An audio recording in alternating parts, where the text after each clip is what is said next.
So babe. Yes, my dear. I know you are so tired. Okay. Kidogo basi. Go. Have this milk. At least upate nguvu kidogo. Hey, babe. Nini ama utaki? Wacha nikuulize basi. Niko sawa. What do you take me for? Why? If I may ask. Mbona unaletea maziwa saa hizi? Saa hii ni saa kunywa maziwa? Babe, hakuna chai. Alafu ujue maji fresh imeisha na kuja huko niachia ndoo. So this is all we have. My friend. Ukiniangalia kutoka juu mpaka chini. Inashia characteristic na paka. Babe, stop. Sasa kwani kukuletea maziwa imekuwa big deal? Very big deal kwa sababu my friend, mimi nafanya kazi ngumu, nimetoka nimepiga vitu ngumu, uniletea paka.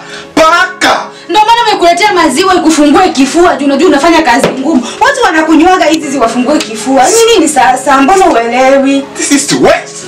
It's not waste.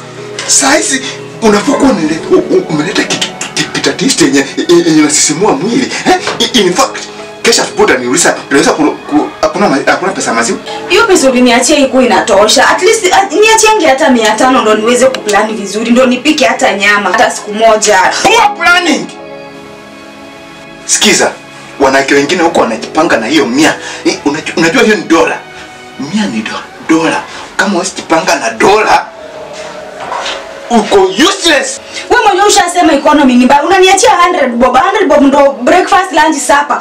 Hata maji ya kunywa peke yake, hiyo 100 ni peke yake ni ya kununua maji. Sikiza, unafaa kupika at least kitu mzito. Hata kama ni ya 100, si kununua chakula.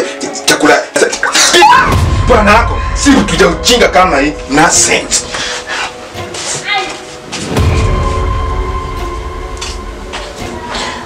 Madam, ondoa hiyo pushi hapa. Harakisha. Pango za nyumba. Nonsense. What kind of a woman is this? Can you imagine mimi kushare characteristics na paka?